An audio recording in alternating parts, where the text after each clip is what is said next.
It was around when I was 13 or 14, and you kind of find yourself trying to pick and choose your friends, and also at the same time, you're not really worried about what you want to accomplish at that time, but what people you want to hang out with. I wanted to fit in. Wasn't a popular kid in school, and it made me forget about all that. Like, oh yeah, everybody else is doing it, so I'm gonna do it. Friends were doing it. I did drugs because it seemed like it was fun. The cool thing to do was to get high, go to parties. Growing up, you struggling. Couldn't deal with life. I was stubborn. The rebellious thing. I just wanted to see what it was like. I started experimenting with it. Experimenting with friends. First tried it because I was bored. I was always up to try something new. I knew that they were bad, and I always heard about this addiction, but I didn't know what it meant. People are just saying no, but they're not saying why. That's probably the #1 reason why I did drugs in the first place. I just didn't know.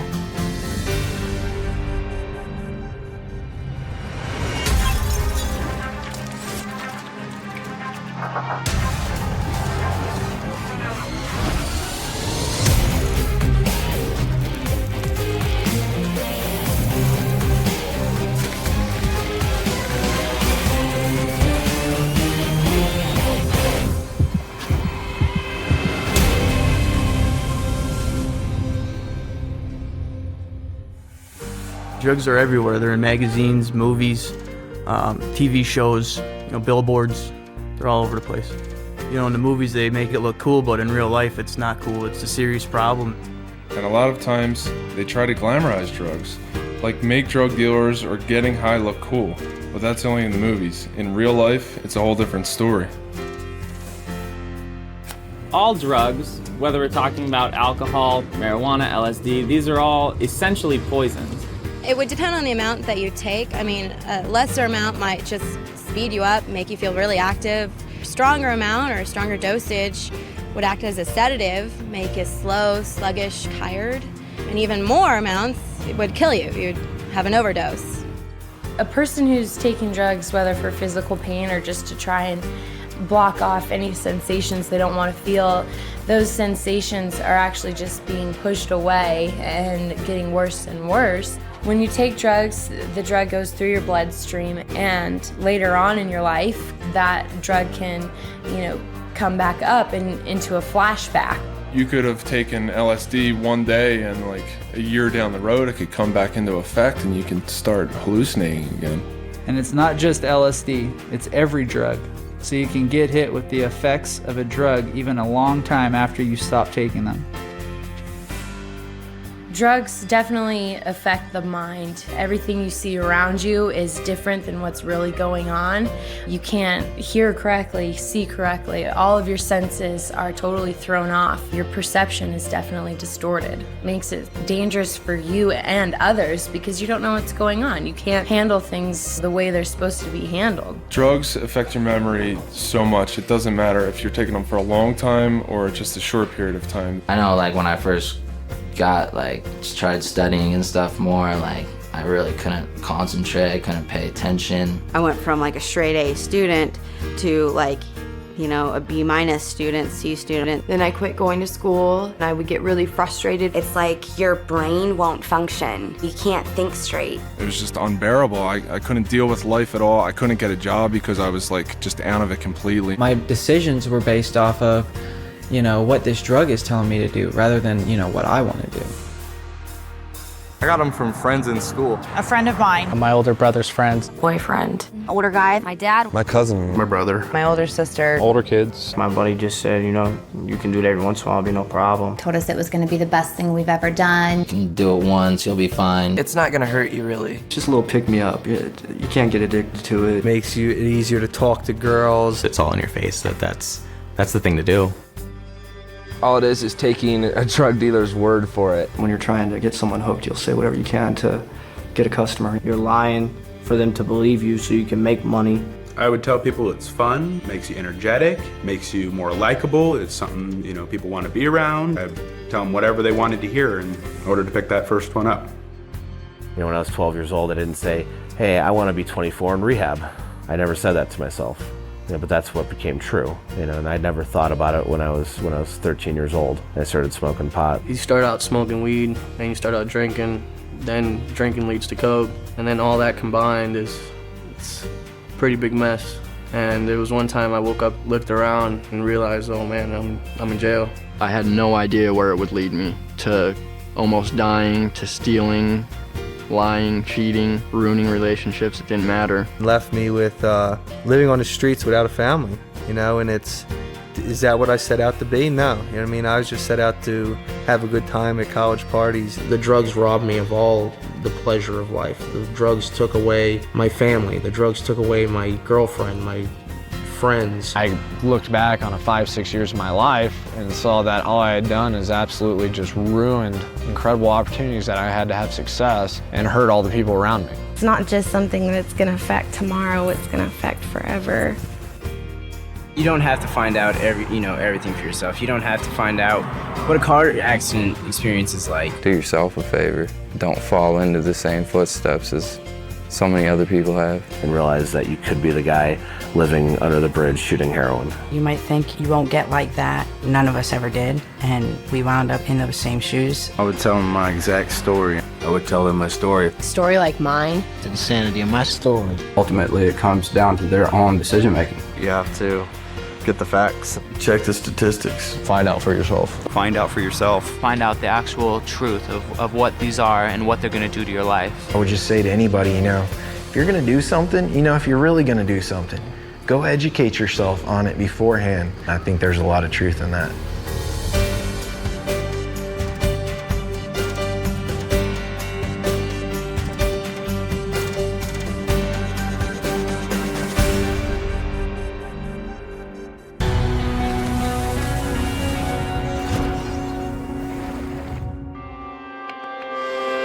They said that Ritalin would help me focus.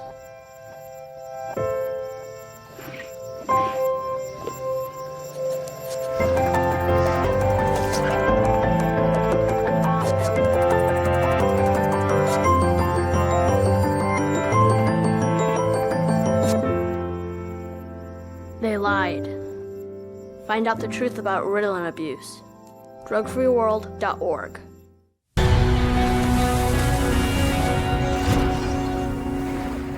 Zannies, ads, tussin, footballs, bars, roofies, robo-tripping, blueberries, roaches, peaches, farmies. By the time you realize that you've started doing it pretty frequently, you're going to be physically addicted, and then you're at a point where you can't stop even if you want to. Every prescription drug has an effect on you. That's why doctors give them to people. Some people think that because drugs come from a doctor, they're safe. But taking them for recreational use to get high can be just as dangerous and addictive as taking street drugs. A pill can have a totally different reaction on you than the person it was prescribed for. So a drug that's okay for somebody else could be dangerous for you. Because of potential for abuse and addiction, the DEA puts many prescription drugs in the same category as opium and cocaine. They're made obviously by pharmaceutical companies. There's basically 4 different categories: depressants, opiates, and morphine derivatives, stimulants, and antidepressants. They come in capsules, tablets, and liquids. A lot of people think that taking a prescription medication is okay because it's not illegal.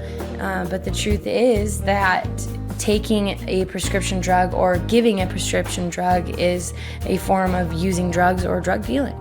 The first time I ever took Xanax was with friends. They just had some and I was curious. I was curious and I had a friend that just told me about it and I wanted to try it and I tried it. I was at a party with some friends. Somebody said, hey, here's a couple pills. I'd probably taken like 4 or 5 of those the first time I ever took them. It was in high school. I remember one of my friends had gotten a tooth pulled, I think it was, and got a prescription of them. I was just hearing all of these good things, or these fun things. And it's like you're drunk and you don't have to drink. It's like, oh, they must be great. I'll try one. It was like, okay, well, here, take these. You'll have a great night. You're gonna feel really good. And it's gonna be totally fine. My best friend in high school, she gave me one because her boyfriend used to take them, and she thought that they made her more comfortable around him and more secure about herself. And so she was like, hey, try one, I'd try anything that anybody had, just test out different prescriptions, and it just kept moving up. I wasn't picky about what kind I took, whether it was Klonopin or Xanax or Valium. So many of my friends were getting it prescribed from psychiatrists, and they were going to 2 or 3 different ones a month, so we had a pretty steady flow of it. I started like going to doctors and, telling them a lie about trying to get Xanaxes, telling them that I couldn't concentrate at school or I was just nervous or not comfortable around anybody. Then I would start getting prescriptions. Being that they're prescribed, it was easy to justify to myself that I was probably the kind of guy who needed this kind of thing, and it was okay. At school, I didn't really remember the day, or it made the day go by really quickly. So I got them as often as I could, and I took them as often as I could. They tend to blur reality quite a bit, and the days sort of run into one another. Days turn into weeks that turn into months, and you don't realize it just sort of slips away from you. Because I wasn't experiencing anything that I cared about in life. I didn't have any feelings. I didn't have any emotions. Kind of like lulled myself into a false sense of security, feeling like I was getting away with stuff, even though I'd still have to deal with it when I came down. You're constantly high, so you're not yourself. You're not the person that anyone in your life knew you as. You're some stranger to them, and you're mean. To my girlfriend, I would be verbally abusive. Sometimes it would get almost physical. I would steal from my mom, I would steal from my brother. I would act out at family functions. I'd make a fool of myself. I would embarrass them. I would tell them things that I didn't mean, be very hateful. And it got to the point where my family kicked me out of the house and weren't willing to have me around when I was taking it because of how violent I would get. Within 24 hours, you're starting to come down and you crash off of it. Feel yourself starting to get depressed, being just less happy with everything around you. I was very depressed. My panic attacks and anxiety was at a very high point. I would be very emotional. I would start crying, angry. And physically, it almost feels like arthritis, like all your joints hurt. You don't feel well at all, and you find it hard to breathe, and your body sort of just feels like you've got a bad flu. When you're in that position, when you're feeling really physically ill, and you know that you can get rid of it, it can be gone in 20 minutes. It's just all too easy to reach over and grab some more. By the time somebody's been addicted for so long, they don't have enough strength left in them to actually try and do that, so it's just easier to stay high. My girlfriend that I was living with was sort of forced to become my babysitter. I just had to be watched every second. I would take a handful of pills, and then I would break something or light something on fire or get lost somewhere or pass out somewhere. And in this case, what I had done was pass out with a cigarette in my hand and lit the bed on fire that we were sleeping in. Fortunately for me, the fact that the bed was on fire woke her up. It did not wake me up. When I would black out, I was completely awake, but I have no recollection of what happened. On my way home from the party, I got into 3 different car accidents because I was blacked out and I had no idea what I was doing. Got to my mom's house and the cops were coming. I knew they were coming. My only solution was my plan was to blow up my car in my mom's driveway. So I went out and I set my car on fire. I passed out at a party. I woke up. The next thing I knew, I was at a hospital, and my friend that I was at the party with told me what happened and said that I took about 20 Xanaxes that night. They called an ambulance, took me to the emergency room, and they had to pump my stomach. They thought I was trying to kill myself, but I was just trying to get high. I was drinking with the guy, and he kept on encouraging me to drink more, and I didn't understand. I just didn't really question it. I think I was 16. And then about a few hours later, I woke up in his bed and we were having sex, and I started crying and I pushed him off of me. I don't know how he thought that was okay. I don't know how I didn't say no. I don't remember, so I assume that I did, but maybe I didn't. Like you just don't know. When you use Rohypnol and you're forgetting everything, you have no idea what you really did. A guy that I used to know is on death row now in Arizona because he was on Rohypnol. He took a lot of them and ended up killing somebody. I nodded out in a bedroom and woke up to find my friend. He was laid out on the floor. He had overdosed and passed away. He'd been laying there for 2 days. And my friend, this other girl, she was sitting in a chair right where I'd left her, slumped over, blue. I actually had to crawl over 2 dead friends to get out of the door. Things don't seem to be as clear in my mind. Things don't seem to connect as quickly in my mind. I don't remember any of the times that I was blacked out. Everything that I know from when I was blacked out comes from third party, so there's definitely chunks of my life that I'm missing, and I don't know that I'll ever get them back. My memory really got shot from it. There's weeks of time that I have no idea, what was going on. The people who want you to buy these drugs don't they don't care. They really don't care about what happens to you. They want the money, and that's really what it comes down to. Otherwise, they just wouldn't do it. They wouldn't make it sound so good. They wouldn't make it sound so interesting. They wouldn't make it sound like this thing that it's gonna be this one-time fun thing. If I knew what the side effects and the consequences, and if I knew that I was going to be the way I was, I mean, there would be no way that I would have ever taken Xanaxes, because still to this day, I have a lot of regrets. The biggest danger of it is seriously the word of mouth. People talk about it and always talk good about it because they think it's okay, it's not going to hurt you. But it's just as hard on you as a cocaine would be. Eventually it gets to where it grabs hold of you and sucks you in. Just because it's readily available, or just because you can get it from your doctor, or just because your mom has it in the medicine cabinet or whatever, doesn't make it okay, and it doesn't mean that it's safe. I remember when I was little, you got TV saying just say no. I'm like, okay, just say no, whatever. But nobody ever says this is gonna kill you. This is gonna take your life away. This is gonna make your family hate you. It's gonna make your girlfriend hate you. It's gonna make life a living hell. I probably would have listened to him.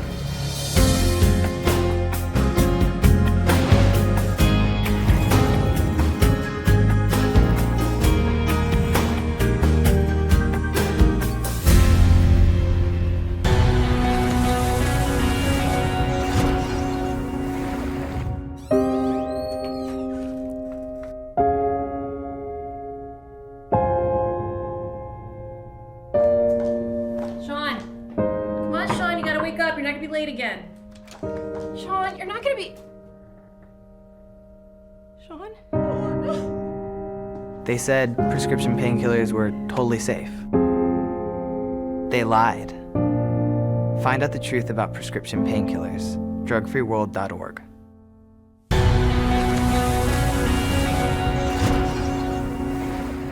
Hillbilly heroin, OCs, Narcos, Smurfs, 80s, Big Boys, Dollar Bill, Green Goblin, painkillers. It makes your life a hell on earth eventually.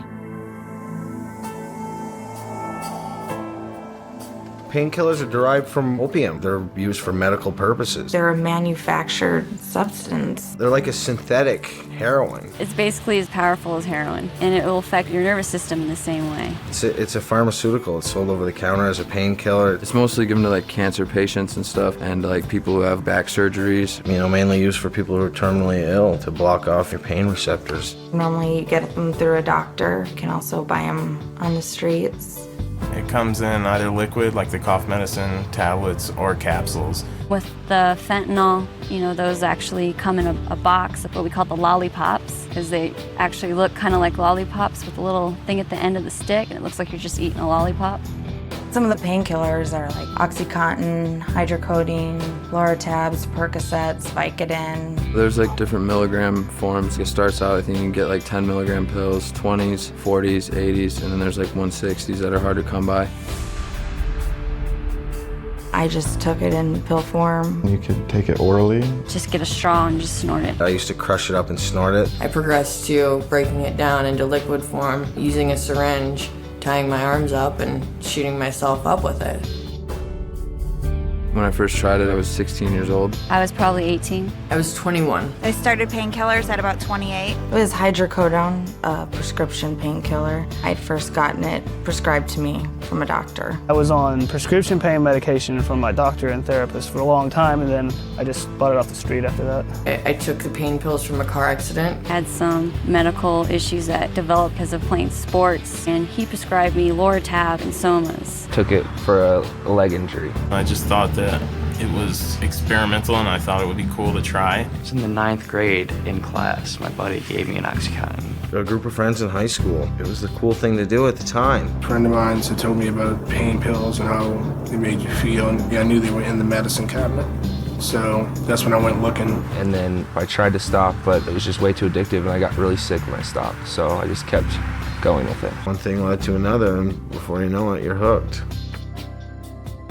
I had no idea they were addictive till the morning I woke up and I was freaking out because I didn't have anything. It clicked in my head that oh my gosh, this is the physical addiction to it. I'm going through drug withdrawal. It's a pain medication. It takes away your pain, but yet when the medication's gone, you just get all that pain back, whether it be emotionally or physically. It just all comes back tenfold. You start to crave it, you start to need more. Within a week or two, I was taking them morning, afternoon, and night and needed them to function. All of a sudden, after you look at it, you're spending like $300 some odd a day just to get by. You start feeling these awful withdrawal symptoms where you get terribly sick, hot and cold sweats. I would vomit and vomit and vomit for days on end. Don't want to eat, like forcing myself to eat because I knew I had to. It feels like something's coming out of the bones of your body and trying to break out of your skin.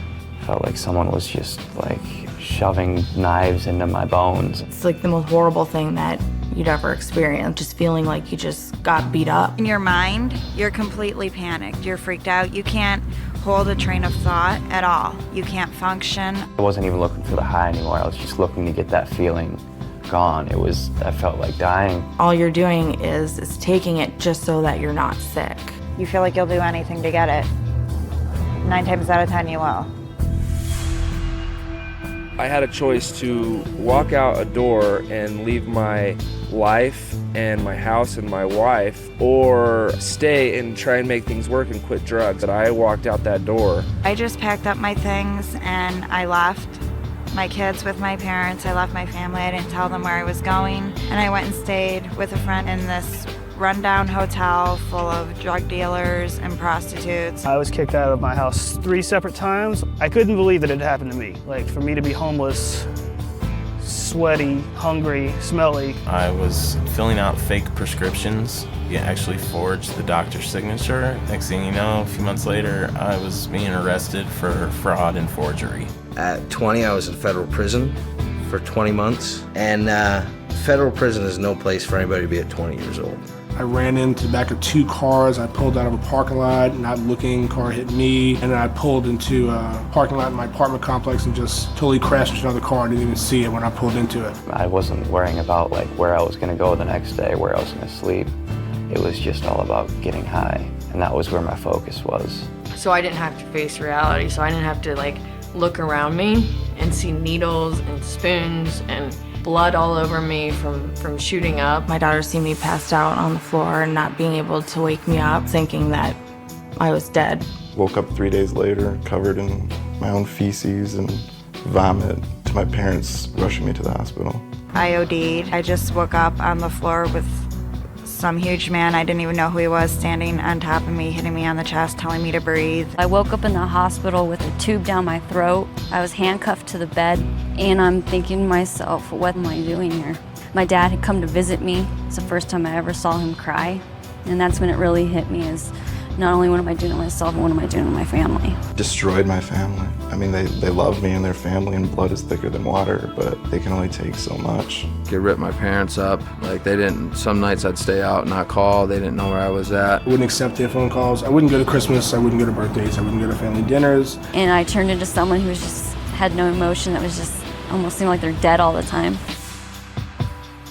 At first, it's like it's okay to do. It's from a doctor, it's safe. No one told me that it was really addictive. No one told me about the side effects. No one told me anything. They just said this will take away your pain. They're little, small, round, colorful pills that look so harmless, when really it's just a death sentence. It sucks. When you're doing it, sometimes it feels good because you got a couple laughs with some close friends, but those laughs turn to tears very quickly. You lose track of your dreams and your goals, things that you wanted to accomplish and you want to do in your life. The only thing that's important is the drug, and then before you know it, you wake up 10 years later and you see all the time that you'd wasted. It's definitely not worth it. It's only going to take you down. It's never going to take you up.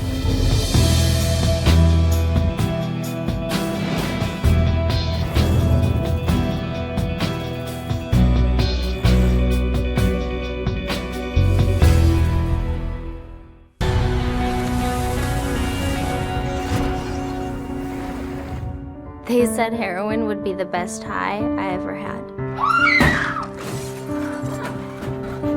Sweetheart? Okay? Sweetie? Listen to me.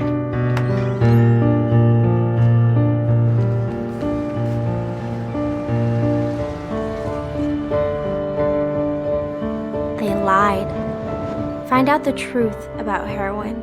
drugfreeworld.org.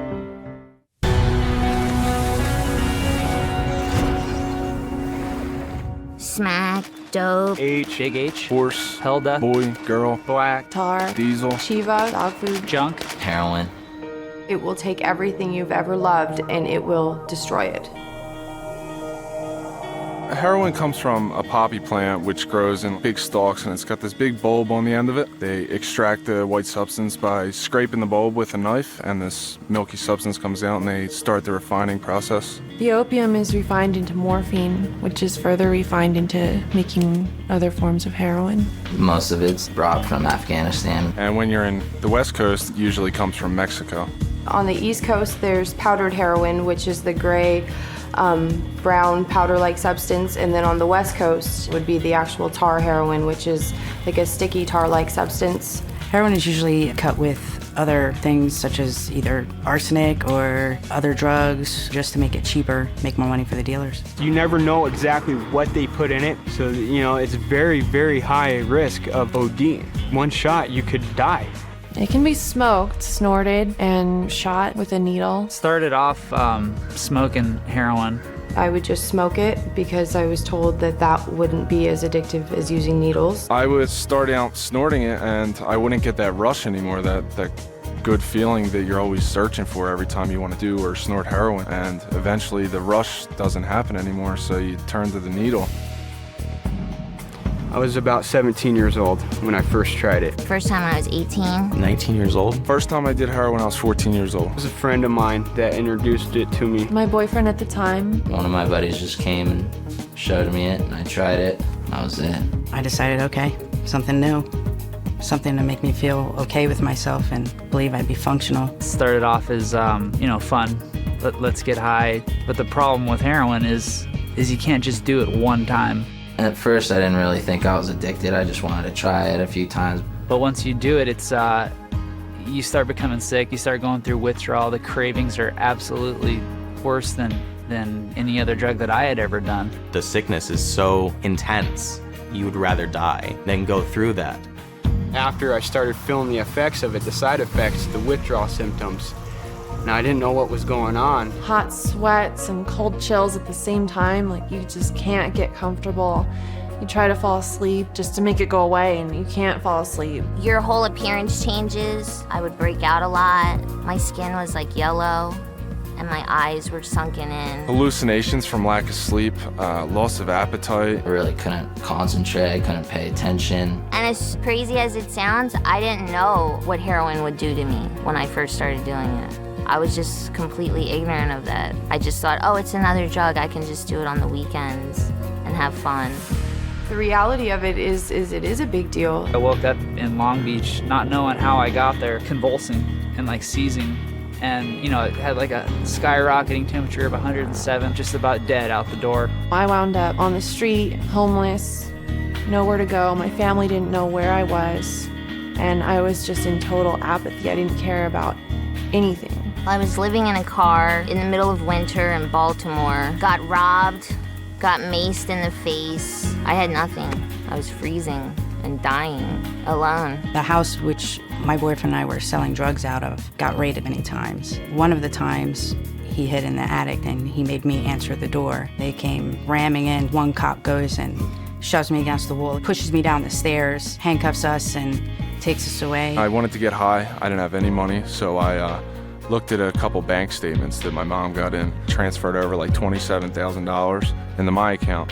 Spent that within like 2 weeks, broke back into the house after they changed the locks, and ran up to my mother's bedroom, stole her wedding ring, and went and pawned that. It ended up me getting caught. I got like 4 felonies, a couple misdemeanors, got arrested. It clouded my mind to a point where everything was almost like a video game. No real sense of consequence, no real sense of, this is what I'm doing to other people around me, or this is what I'm doing to myself. It's just, keep doing what I'm doing. It was hell. It scared more of my parents than anything because it's just like, they wanted to know what they did as parents wrong. And it wasn't them, it was all about me. I didn't care. It destroyed my family, financially, mentally, and physically. You're not aware of the damage it's doing to you, not to mention your family. It destroyed my entire body. 2 years after I quit, I finally could digest a normal meal. My teeth were destroyed from it. I still get, restlessness. My joints and all my bones like constantly ache. I don't have veins in here anymore. And I actually have some wounds from it on each of my shoulders. I mean, I remember hearing the don't do it, just say no. And I had no idea what the reality was. If I had more information on heroin and the facts and the dangers about it, I definitely would have touched it. If I would have actually listened and learned some of the things that I know now, I would have never started doing drugs. You try drugs, it doesn't matter who you are. It doesn't matter how good of a person you are or what your goals are. The drugs can take it all away. It's not a joke, it's not a game. Don't think it's all gonna be fun and games, because it's not. And it never has ended that way for anyone. No little kid grows up thinking, one day I'm gonna be a heroin addict. They wanna be superheroes or firefighters or things like that. But if you start using, all those things get further away. It just becomes your life. That is your job. When you're a heroin addict, that's what you do. That's all you do.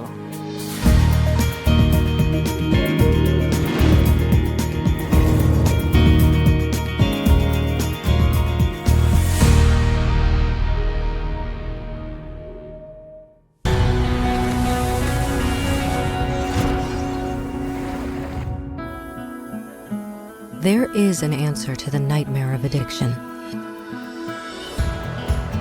The Narconon Drug Rehabilitation Program.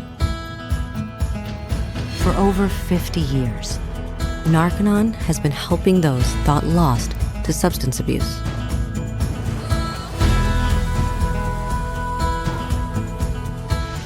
In over 20 nations, Narconon centers exist for one purpose: to help people free themselves from the grip of addiction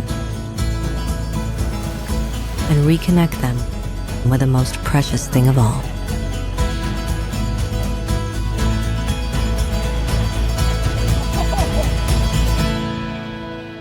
their own lives.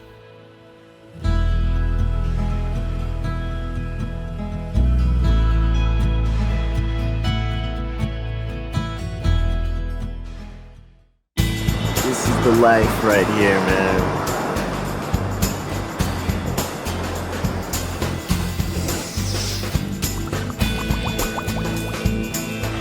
They said weed wouldn't lead to harder drugs. You ready? No. They lied. Find out the truth about weed. Drugfreeworld.org.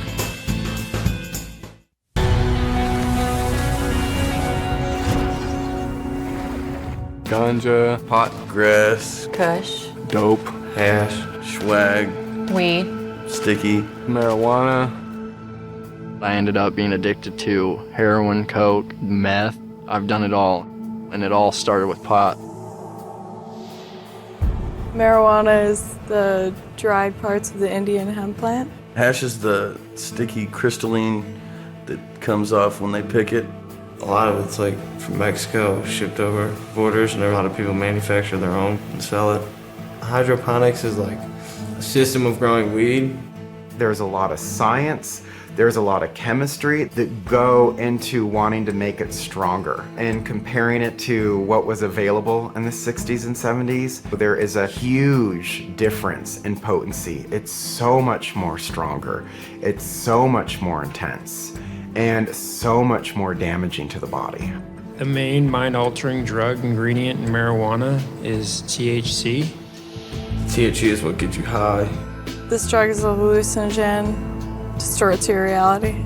It can be green, brown, or gray. It's compressed most of the time, like into brick forms that are, real compressed. And they bag it into pounds and ounces, quarter ounces. So weed is either smoked or baked. You can smoke it from a bong, a pipe, you can roll it up as a joint. Some people, they'll dissolve the marijuana in butter and they'll make pot brownies, pot cookies, whatever food they want to ingest it with. I was wrestling, I was in football, went to school, got A's. I was a good kid. I had this dream. I was going to make sure that I had an education. I was a B student, and then I went from that to a C, D. I push aside my studies, I push aside any sports to do the drug. I didn't want to go to school. I missed school all the time. I didn't graduate because of it. Everything kind of slipped away. I lost the glimpse of hope I had. I was 13 when I first smoked weed. I started smoking weed when I was 14, I think. When I was like 15, I think the first time I ever bought a bag. I was 16. 17, can't forget that day. I saw pot everywhere when I first started doing it, and it made it okay for me. I was with a friend. She's like, it's an herb, it's grown, it's safe, it's natural, and there's no problem with it. I knew other people did it. It seemed harmless at the time to me. Didn't really understand what it was for, just doing it because pretty much it was a cool thing to do. Take a puff and pass to your buddies sitting next to you. No one ever did, passed it up. Everyone always took a hit. It started off as something very casual and fun, and then within a few weeks it was something that became an everyday habit. And then it just turned into sort of like escapism, just to get away from everything. Just to try to escape reality. I never thought I was addicted to marijuana. I thought it was just something that was part of my lifestyle. I thought it helped me relax. Get up, won't brush my teeth, won't worry about no hygiene stuff. Get to the ashtray that's sitting right next to my bed, light up a switch, light up a Philly. I would smoke 2 or 3 times a day. Once you smoke it, you really don't feel like you can do anything without it. You just feel so high. You just want to be high for everything you do. And there was nothing that I wanted to do with my day other than smoke weed. It was so weird. That was my driven purpose. I'd want to get high every day. I'd want to get high when I woke up in the mornings. My mind was so set on having it that it preoccupied so much of my thinking that became all that I did. That was all I thought about. I couldn't even work without being on marijuana. I couldn't play basketball without being on marijuana. I couldn't do anything without being on marijuana. If I ran out of weed, I'd be pretty mad. Irritable and annoyed with everything. I was tired. I was nervous, I was anxious. It's an emotional roller coaster. It's very hard on you. I'd feel depressed by not having done anything better with my life, but I would still use the drug to hide from the problem. I was actually prom king. The drug dogs came to school, and I'd had some joint roaches in the ashtray of my truck, and they found them. I got kicked out of school for it. I dropped out of school. I was just hanging out, not wanting anything to pursue my life. Fighting with friends, fighting with family. It unconsciously separated me from my family, and I was always concerned with when I was gonna go out and party, and the priority list of friends or family just slipped underneath. If I needed to get a job interview that included a drug test, I wouldn't take that job because I couldn't stop using it. I had a BMW, and I loved that car. I loved it. I was so high, and I just floored it, just went all out in it, and I took a curve and I lost it. Flipped the car over, and my first reaction, I had a 1/4 pound of weed in there, and my first reaction was grab the bag full of my weed and put it in the bushes. One of my friends was smoking pot, him and a buddy. He was going 80, went off the road and hit a tree, killed my other buddy. I didn't think it was dangerous for me, but obviously I ended up getting arrested and getting possession charges. I wound up in prison. I served 3 years, 11 months, and 19 days. Been locked up since I started smoking about 12 or 14 times. Went to jail and been facing charges ever since. Got a felony on my record. It ruins your chances to get a good job. It ruins your chances to get anywhere. Once you have a record, that's it. So it's not fun at all. As much as I hate the word gateway drug, I'm the prime example of it, and I know lots of other people who followed the same path. Everybody starts with marijuana, just as an experiment, And then when things get out of control so fast, you don't even realize what's going on sometimes until it's too late. It led to other things, which of course were even harder drugs. After that, I started doing cocaine and Oxycontin. Do some heroin. Introduced to coke, Xanax, ecstasy, all that stuff. I wouldn't have touched any of that stuff because I wouldn't even know what being high was. So once you get high, it just changes everything.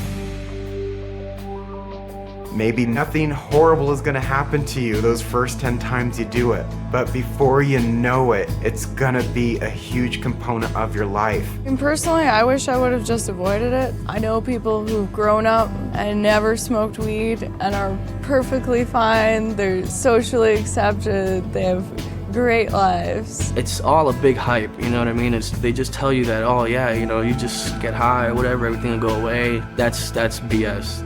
The problems that you had before you got high are still gonna be there when you're done being high. You're gonna ruin relationships. You're gonna get yourself in trouble with the law. You're gonna screw your finances up. You're gonna screw your future up. Took away, my chances of wrestling in college or playing football in college, going to college for academics because I was capable, and that is all gone. So now I can't vote, can't do anything as a normal citizen. I would have been in college right now, about to graduate, probably going for something decent, a good degree, get a job, get my life together, not going through what I'm going through right now. It wasn't something that was harmless. Smoking pot ended up taking my life away and leading me onto another life that I never wanted.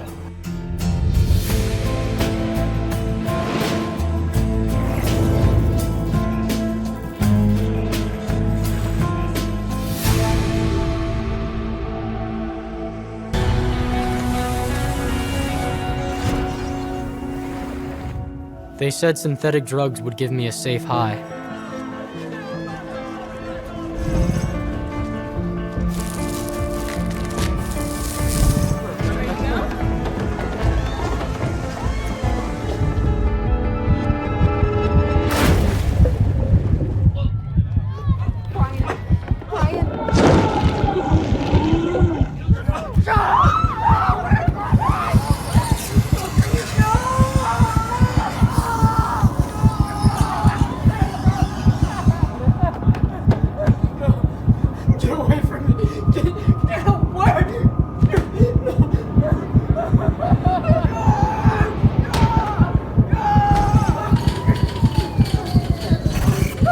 They said synthetic drugs would give me a safe high.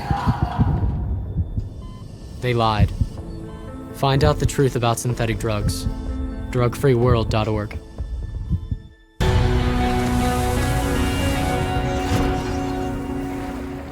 K2, Flakka, bath salts, Kush, 25B, N-bomb, Black Mamba, Spice, synthetic drugs. These drugs turned me into a monster. It's the most dangerous thing I ever have done in my life. A synthetic drug is a man-made drug that tries to simulate or match the properties of actual street drugs.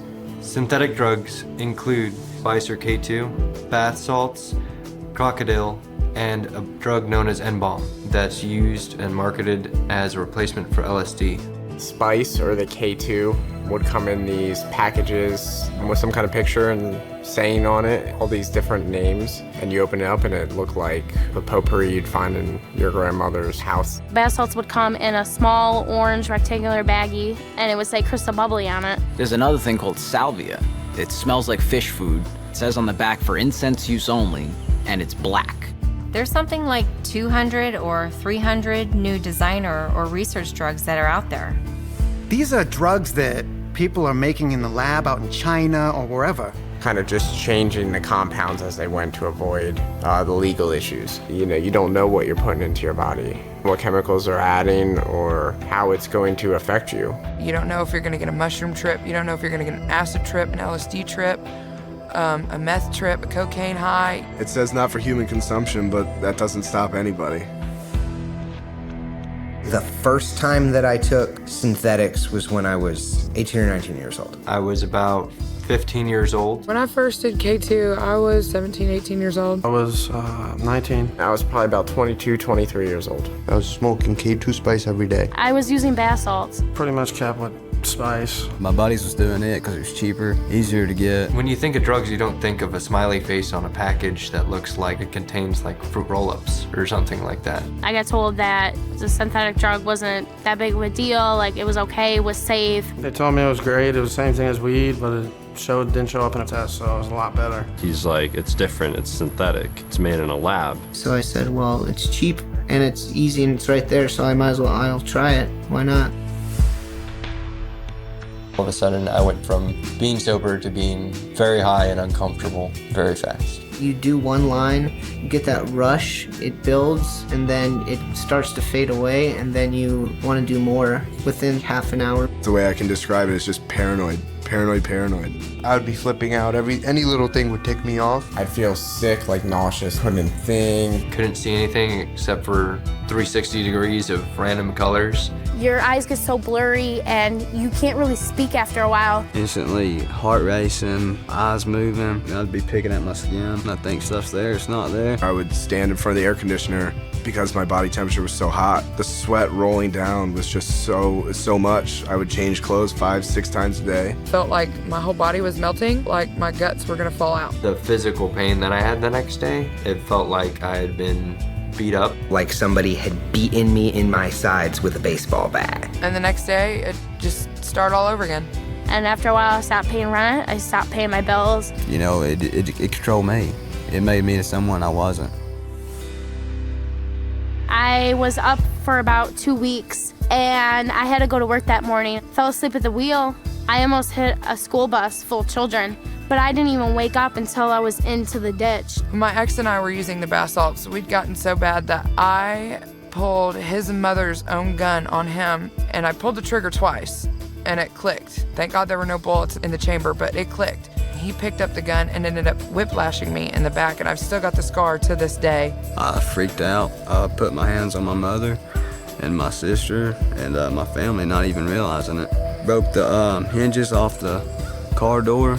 I pulled it back around the front of the car, and I don't even remember. Woke up 4 days later in jail. I actually ended up calling the cops on myself to my house 3 times in one night because I thought people were coming through my windows, but they weren't. I remember running out back with a knife in my hand, thinking that there were people coming out of the bushes. I would go at them at the bushes with this knife until, the sun started coming up. If there was somebody, an actual person there, I probably would have attacked them. I went into a psychotic episode thinking people are trying to kill me, beating up security guards in the hospital, like wrestling down nurses, doctors. They turned me psychotic. I knew one kid who ended up smoking a bowl to himself. He'd smoked it every day. He was pretty hooked on it. He has actually quit the drug for a good 6-7 months. But he still sees things that aren't there, he hears things that aren't there. There was this girl that did bath salts once. She blacked out, and there was a video of her getting sexually assaulted by 10 guys. He had been smoking spice for several years, smoked it very, very heavy. He had a minor heart attack, 23 years old. One night I was at a party, we were all hanging out, and me and a friend were doing bath salts together. And I went my way, he went his way, and then the next morning I found out that he passed away. I actually lost a good friend to bath salts. He thought he was going crazy and people were telling him just to do it. So one day he hung himself in his house. My friend had left. He was driving his girlfriend's car. He thought people were after him. Later on that night, jumped in front of a train, lost both his arms and his left leg. He died. I lost 5 of my friends because they were doing bath salts and they were driving down the highway racing another car, and one of them thought they saw a horse run across the highway, turned right into a tree. All 5 of them gone. It brainwashes you because you become so dependent on it that it makes you push away everything else in your life. I didn't want to go nowhere. I didn't want to see nobody because how bad I looked. My family knew immediately. Wouldn't talk to me. I literally pushed everybody away. I pushed my good friends away. I wouldn't speak to them for weeks. I lost my girlfriend. I actually lost a child in the midst of all of it too. He had birth defects. The after effects is I have scabs on my face where I picked at it. Big old welts, bumps that come up that won't go away. It ruined my teeth, it ruined my hair. I have gray hair, I'm only 22. I still get little chest pains here and there. I still see trails of 2-3 people walking when it's just one person. If I have a lot of things I have to do at once, I get real nervous. And I never used to feel like that before I did these drugs. I've known plenty of people that don't have much of a life or an existence at this point. A couple of them are institutionalized because of synthetics.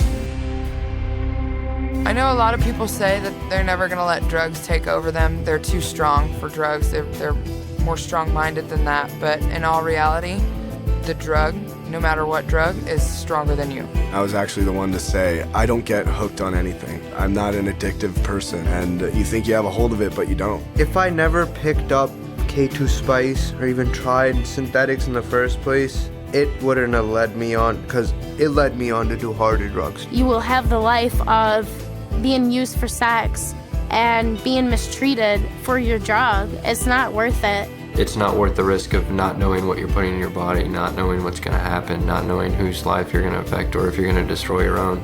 I wouldn't give bath salts or K2 Spice to my worst enemy. That's how I feel about it.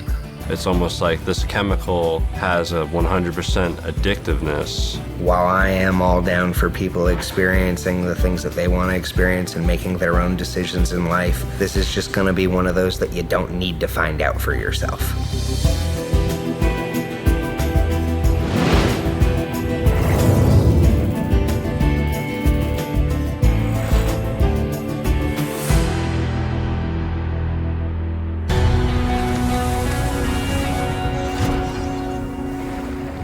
They said if I got drunk, I'd be one of the guys.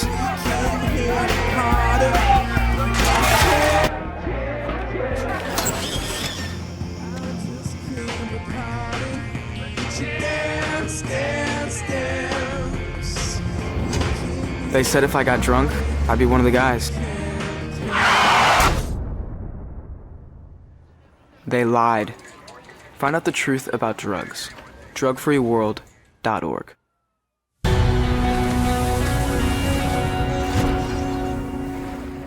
Vodka, Tequila, scotch, beer, wine, rum, gin, Whiskey. alcohol. Alcohol probably took 20 years of my life, and you can't get that back. Alcohol is a drug, which most people don't think it is, but it actually is. It's classed as a depressant, meaning it slows down vital functions in the body. Alcohol is made through the fermentation of fruits and grains. The process of fermentation is basically letting fruit sit and rot until it can produce a mind-altering effect when you drink it. There's different types of things you can drink that have different amounts of alcohol in them. Like a beer, if you just drink beer, that has 2 to 6% alcohol. Wine is about 8 to 20% alcohol. And then you got your hard liquors, which are like vodka or whiskey, which are about 40 to 50% alcohol. When someone drinks 2 or more drinks, it acts as a stimulant. When they drink more than that, it acts as a depressant. If you binge drink, what you're doing is you're just drinking repeatedly over and over large amounts and large quantities of alcohol. If you put that much alcohol in your system at one time, you can get alcohol poisoning, which could lead you to go into a coma or even kill you. 12 years old. I was in the 7th grade. When I was in 8th grade, I think I was 13 years old. It became very regular at 14 years of age. 15 years old when I first started drinking. 17 years old, starting going out parties, doing things like that. At first, drinking was a sociable thing, you know, I drank with my friends. Thought I was really cool going out with all the older guys, and I'd try to show off in front of them and drink myself stupid. They just go out and party all night. By the time I was probably 15 is where I started drinking at school. Putting it in a water bottle, I would take vodka or gin, something clear that looked like water, and I would just drink in class and pop mints in my mouth. We'd go in, break into his parents' liquor cabinet, fill up our super big gulps full of ice and Everclear, and then stop by 7-Eleven and fill the rest of it up with Coke, and then make it to first period. I was drinking not just at parties and stuff, but after classes and after work and even at work. I waited tables, so it was very easy access to alcohol. It was just hard to say no. It was so readily available, and it was constantly there. Became a routine, a way of life. The only type of people I would hang out with were people who were using drugs or drinking alcohol. And it got to the point where that's all I cared about. It became far more than just a partying thing. It was a necessity. Without having alcohol in me, I could not function. I kind of became a loner because all I ever wanted to do was just drink and drink and drink. It felt like it was my only friend. Felt like that it was always there for me somewhere. When things were going bad, I could always have a few drinks. Well, for me, it was never a few drinks. It was always a lot of drinks. I could do nothing but drink 24/7, drink, pass out, drink, pass out. I literally started drinking so much that I would shake if I didn't have a drink. When I would not drink, I'd get extremely sick, deathly sick. Just really achy all over, and you have headaches, and you're so dehydrated that you have no energy. Alcohol had been, in and out my body so much that it had tore away some of the lining of my esophagus, and blood was creeping in. I was a physical disaster. I was that far in my addiction of physical withdrawal that when I shut that alcohol intake off, my body tried to shut down. The actual withdrawal from alcohol can kill you, for one thing, if it's too intense. Your body has no vitamins or is dehydrated, and you can have DTs, you can seizure to death. It's terrible. I got a phone call, that my father was in the hospital and that he was really, really sick. And that he wasn't gonna make it. So the next day I got on a plane to go home. And my only way to confront this was to drink alcohol. So I showed up at the airport pretty drunk, and my family, saw me there, and, they didn't know what to say. The worst thing about it is that my father was kept conscious so that he could see me before he passed away. But instead of disgracing his memory, they'd put him on life support. I had gotten kicked out of this bar for fighting. I was beyond drunk, and I was attacked and raped. And I went home, and I stayed in my apartment for a week. My mom would come knocking on the door. I'd pretend I wasn't home. I felt like it was my fault. I was the one that was at that bar. I was the one that was getting drunk. I went home, and I had a roommate. And for some reason, we got into an argument, which resulted in a fight, and the cops got called.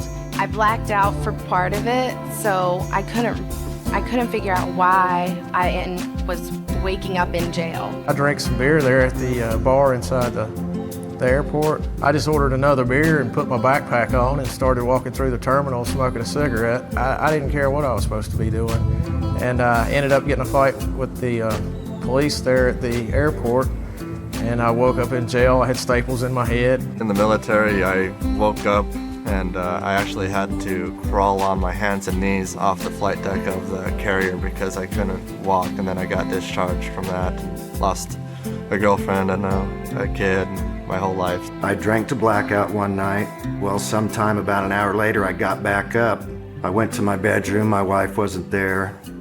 I went to the girls' bedroom, and they were all in the bed together, basically hiding from me through a blackout. And I decided right then that I couldn't stay there anymore. I was afraid I was gonna hurt someone in a blackout. I haven't had a drink in 3 years, yet I'm reminded daily of my alcohol abuse because of the long-term effects. I have horrible short-term memory, and it makes everyday life very difficult for me. Just remembering names, remembering how to do things. As a result of alcohol, I had high blood pressure, and I still have it. It destroys your internal organs, and it can destroy your brain functions, your handwriting, small motor skills. It's definitely a poison. I have liver pains, bone and muscle aches that just used to not be there, and it's not from age. I'm not that old. I should be in my prime right now, and I've probably aged myself 20 years through alcohol abuse. Not like some of the other drugs that instantly after your first time you're hooked and you're addicted to it. A lot of times, most of my friends didn't even like the taste of beer when they first started drinking. It started out as something that was fun, something we did on weekends. How it progressed to an everyday, all-day thing is beyond me. I have no answer to that. I do not understand how that happened, but it did. It's nothing but misery. The last 12, 13 years of my life, I've spent probably over $500,000, and over 4 or 5 years of that has been institutionalized, whether it be in a alcohol treatment rehab facility or, incarcerated. Alcohol is just as bad, if not worse, than heroin or barbiturates or anything else. I don't know, if 60% of the people go out to drink and get drunk, chances are that they're going to lead to something else and they're going to end up on the downward spiral. I may not be very old, but I have definitely seen some hellish things from alcohol. To be honest, I didn't think someone could get to the point that I was at my age. I thought that took years and years, but no, downward spiral. It might seem fun at the beginning, but after you get stuck in that lifestyle for years, you realize how not fun it is. It's terrifying.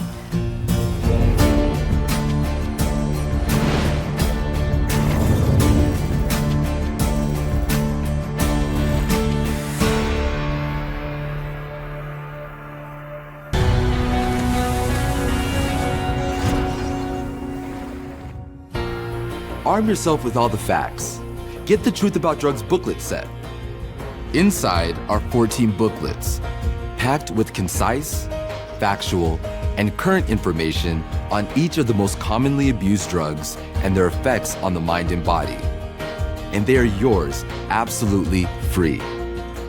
They provide the latest hard-hitting facts that can help anyone make an informed decision about drugs and alcohol. Find out what's in today's drugs and how they work, what effects they have on the mind and body, why people take them, how they negatively impact lives. The Truth About Drugs are the most effective resource available for anyone seeking drug education and prevention. Parents, educators, law enforcement officers, rehabilitation specialists, and health professionals have all benefited from the facts contained in these booklets. There are 2 easy ways to get your free The Truth About Drugs booklet set. Get them delivered directly to your home, free shipping and handling included. Or go online to download one or all of the 14 booklets instantly. To order or download, visit drugfreeworld.org. If you or someone you know is seeking important information about drugs, get armed with the facts. Order your Truth About Drugs booklet set today. To order, go to drugfreeworld.org. There is an answer to the nightmare of addiction. The Narconon Drug Rehabilitation Program. For over 50 years, Narconon has been helping those thought lost to substance abuse.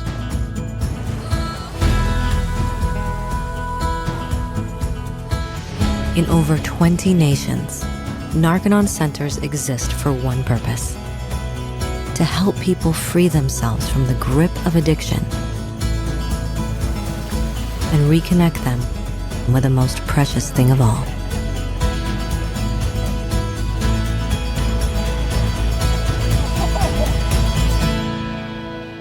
their own lives.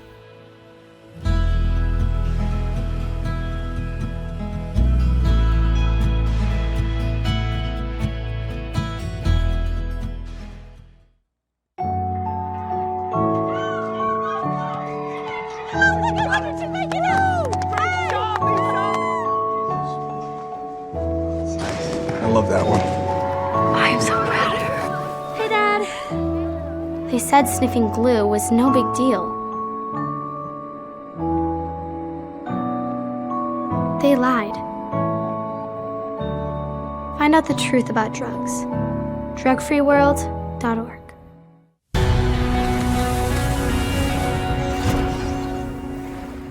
Dust off whippets, nitrous oxide, air fresheners, air duster, NOS, markers, butane, inhalants. It kills brain cells, it lowers IQ, it makes you into a zombie. Inhalants are toxic things that people use to get a quick high. There are more than 1,000 household products that people use as inhalants to get high. Most commonly used in the U.S. are shoe polish, glue, Poppers, gasoline, lacquer thinner, lighter fluid, nitrous oxide, other paint solvents, and dust off. Poppers and whippets, which you can pick up at a club or concert, contain really poisonous chemicals that can permanently damage your body and brain. In the long run, it can hurt your body. It can cause damage to your intestinal tract and stuff like that. That cuts off the oxygen to your brain.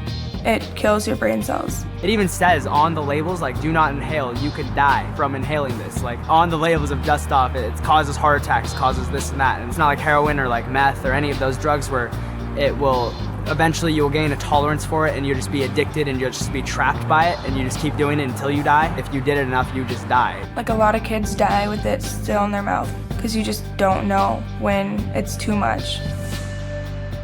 I did the whippets, I did like air freshener cans. Like Dust Off for like computer equipment and stuff. Spray paint in a paper bag. Inhale it through a shirt because you don't want the Freon to get in your throat. With the whipped cream, you just push the top part and inhale the air when the whipped cream comes out. People put it in a balloon and you inhale it, exhale and re-inhale it through the balloon. Or you could just like huff it straight out of a can or whatever it came in. I have to say I was probably 13. I think I was 14 or 15. I was 15. My friends and I were sitting behind a dollar store. I just showed up because I knew that was like a hangout spot. We would go there and drink or smoke marijuana.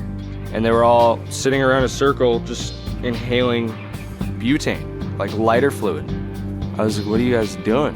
Just, we're inhaling, it's kind of new. I don't know, it's cool. I went to a rave with one of my friends. There was a guy sitting in his car with a tank. Just pretty much asked me if I wanted some, so I said sure. He filled up a balloon and gave it to me. He called it devil in a can. He said it'll blow your mind. And it did. It was bad. After I did it the first time, it only took maybe 2 to 3 days before I started doing it again. When I first started doing it, it was like really exciting, so spend another hour or two just going through all the different cans in the house. What's so addicting about it is you just feel the rush instantly. It just hits you immediately. After I inhaled the whole balloon, I couldn't hear a thing.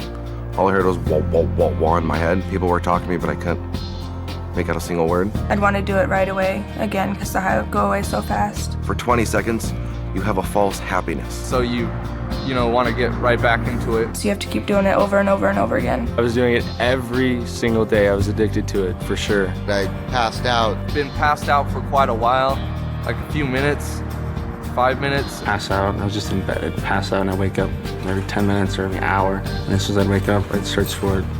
And I'd do it again. And I would do it to the point where I would pass out every single time on purpose.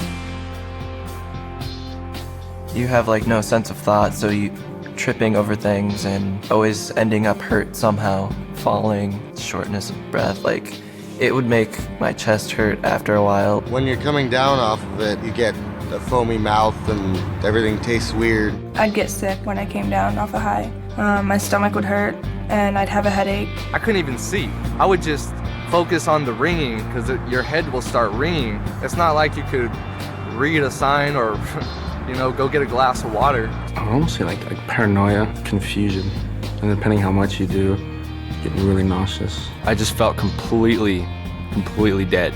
Like I knew I didn't have any brain cells left. Probably the worst migraine you could ever have in your entire life, where it feels like your brain is bleeding because it's hurting so bad. It's like, that's it. Until it's over, you're just a vegetable. So it's kind of like a never-ending cycle to where you'd be,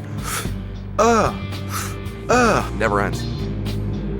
It was me and 3 other friends, and we were huffing in a car, and the driver was huffing too. She had just taken a hit, and she drove into a tree, and like none of us were wearing our seatbelts. I had a friend end up in the hospital from it because she just didn't wake up. I was bored. Did it once, and I did it again. I did it a 3rd time, and then I passed out. The next thing I remember, I'm running down the street, barefoot and just a pair of shorts on. No idea where I was going. And somehow made it to my friend's house, and he drove me back to my car. There were cops there, and I had hit a tree, huge tree, messed up my car. I was stupid enough to ruin a $10,000 piece of machinery just for 2 minutes of being high. I inhaled a bunch of dust off and then got in the shower and I knocked myself out, fell over, hit my head on the bathtub spout. And then I woke up and stupidly enough did it again, inhaled it, got back in the shower and fell over again. I was bloody and it's just stupid. I inhaled it and I fell backwards, hit my head on the concrete and was out. And then woke up and the back of my head was bleeding. There was blood all over my back and my shirt and like all over the place. And my friends were all like, whoa, that was awesome. They thought it was cool. I thought it was like, wow, I'm cool now because I'm bleeding. And my friends are giving me approval because I'm bleeding and in pain. Good friends. I've heard from many other friends who, one was inhaling Freon, and he took 2 hits, and then that was it. And now he's dead. I do have trouble breathing. I can't run upstairs. If I do, I am on the verge of passing out because I'm out of breath. I still have memory problems with it because it severely messed up my memory. Can't remember faces like I used to, and I don't have clear images anymore. It does affect the way your ability to learn. It's really hard to see it at the time. You don't realize the toll it's taking on your body. I had no idea it would cause this much pain and suffering and trauma on myself. It really messes you up. They're irreversible to the body. Just based on the fact that so many people die from it, I would say don't do it. Because it's not worth losing your life over, a 30-second high from a $5 can of compressed air is just not worth all the trouble that it causes. It's basically not worth it. I've seen people die. I've almost died myself a couple times. And just for that quick euphoria, there's so many better things in life. It's all fun and games, but it's really dangerous. Kids dying from it with the can still in their hand. There's no point to it. It's really dangerous. It's probably more severe than some of the most dangerous street drugs out there. I mean, all you're doing, in the time you're doing drugs, you're destroying your life, you're destroying your body, you're destroying your soul. But during the time, you think everything's fine. But that's completely false and fake and not true.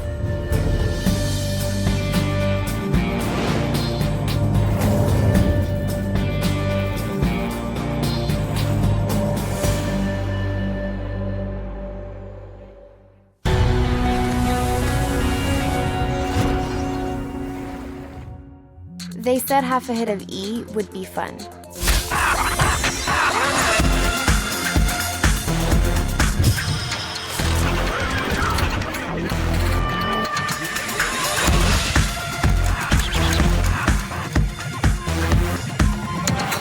They said half a hit of E would be fun. They lied. Find out the truth about drugs. drugfreeworld.org.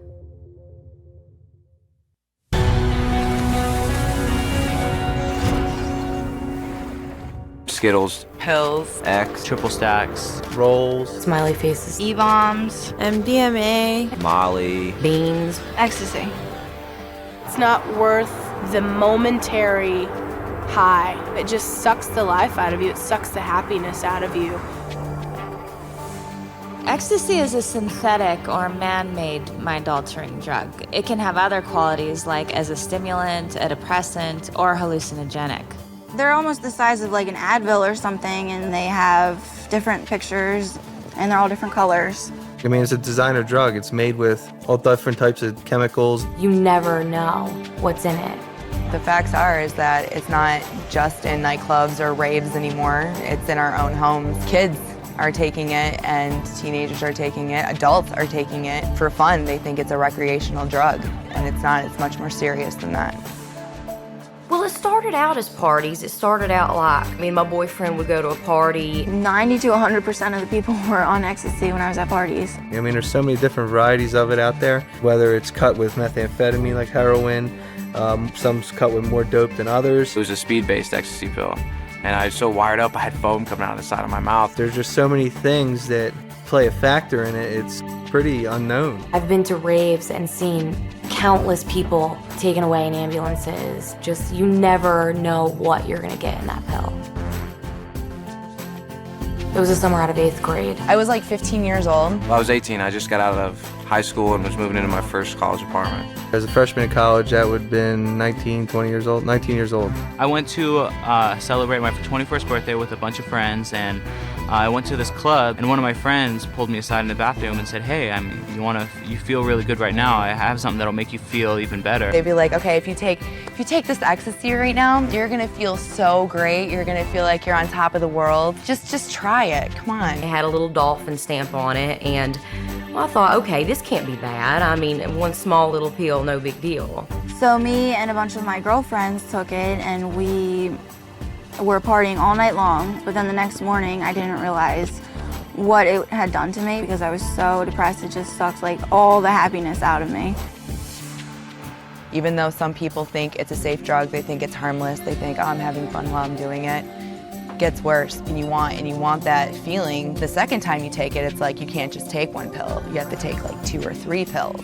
But when you come down, all you want is to go back up again because you just hit that depression. And next thing you know, you're like taking 9 to 10 pills, not even getting close to that first time. Just stuck in your head, what, I'm such a loser, I'm this, I'm that, you know what I mean, and I'll never do this drug again, and then half an hour to an hour later, you're doing it again, because it's the only thing that makes you feel better. I found myself driving to buy some more, and I knew I wasn't doing the right thing, and I didn't want to do it, but I couldn't stop myself. And so it pretty much was like a revolving door, just like trying to get happy, then getting sad, then happy, then sad, and just kept getting worse and worse. And when you come down from it, you don't eat, you don't sleep, and you're miserable. Hot, cold sweats, body cramping, headaches, just nausea, like you can't eat. Physically, it exhausts you. It sends you spiraling down into depression. It was being up and down every day. My emotions were so dysfunctional. They didn't make any sense to me. I didn't know what was going on with my body. Felt like a different person. I felt, I wasn't okay with myself. I felt like a different guy when I was on it. And it just starts destroying you spiritually and just leaves you an empty shell of a person. They said that there's no real bad side effects to it, but ecstasy is dangerous. Take it to a nightclub and you'll go and you'll dance and you're not worried about, going and getting water or whether or not your heart's about to explode. It's pumping so fast. You can overdose, you can overheat your body, you can dehydrate your body and pass out. It's just like this urge to go, go, go. I would dance until I couldn't, until I had blacked out. I actually have witnessed more than once somebody dying from the first time of taking ecstasy. It made me somebody who I wasn't. I was fulfilling my addiction. Whether it's through running prostitution rings, gambling rings, selling drugs to kids. I drove on ecstasy a couple times. I had no idea what was really going on. I know I would see a stop sign or a stoplight and I'd be like, wow, that's really, really red. I didn't make the connection, well, it's a red light. I think I should stop my car now. Driving under the influence of ecstasy, I didn't make those connections at all. We were probably 16 or 17, and I was the only one who was on ecstasy, and everybody else was drinking. So the police came and saw us, and everybody was acting drunk and silly, and they took me and put me into jail for the night and held me there. At the time, I thought it was hilarious because I didn't care about anything. I was on ecstasy, but then the next morning, I'm like, oh my God, I'm in jail right now. I took like 4 pills of ecstasy, and it felt like my chest was going to explode. I was short of breath, sitting in there thinking that I was going to die that night because my chest was, it felt like my heart was going to come out of my chest. We went out to a club one night, and I had taken, 2 or 3 rolls, and I got in the club and I started pouring the sweat. I ended up passing out, and they had to throw me into a cold shower. I was passed out, but the people who worked in the club dragged me out of the nightclub because they don't want you to die in their club. So they'll drag you out to the sidewalk and leave you there until the ambulance comes in and takes you away. I blacked out for God knows how long and woke up in a tub of ice with my friends around me, the fear in their faces of not knowing if I was alive or not. And the craziest part about it is, in a situation like that, because drugs are involved, you don't know whether to call an ambulance or what to do because you have the fear of getting in trouble for it too. Basically, I could have died because they didn't know what to do. Ecstasy, that's such a new and designer drug over the last decade or so. They really don't even still know the long-term effects of it themselves because it depends on what type you're using. And a lot of times your brain's never going to go back to the same way that it's supposed to function. It's a very slippery slope, especially when you're dealing with a drug that alters your mind so much, like ecstasy. It's very hard for me to remember things. My short-term memory is shot. It's absolutely shot. Like when I see a doctor and stuff, they tell me my worst repercussions are down the road. You know what I mean? With the drug abuse I did. It seems like it's a lot of fun, and you think that everybody else is doing it, or they look like they're having a great time, but in reality, it's evil. I mean, it'll take control of you and run your life for you. Nothing bad may happen. Cool, that's fine. Take these next 3 weeks. How are you gonna feel? What about your job, your school, your body's health, your family's, emotions towards you? You take those two facts, there's no choice. It's like jumping out of a plane and just having a set of silverware as a parachute. It's not a decision. It may not happen overnight. It may not happen within a week. It may not happen within a year. But sooner or later, it will take everything from you. Everything. If I knew everything then that I knew now, I would have never have touched any of it. Ever. It's true. It really is. Because even if you don't get hurt from the drug the first time you take it and you enjoy it, there's a downside to that too, because then you enjoy it, then you want to do it again. And once you do it again, it's the start of your own destruction.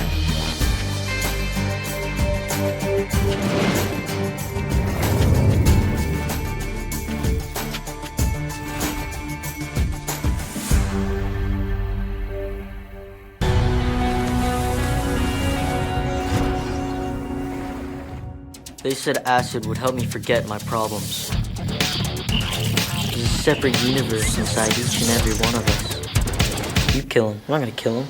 Reality is the prison of the mind, and when we die, black holes of our mind open up, and we're forced through the gates to infinite insanity. They said LSD would help me forget my problems. They lied. Find out the truth about LSD.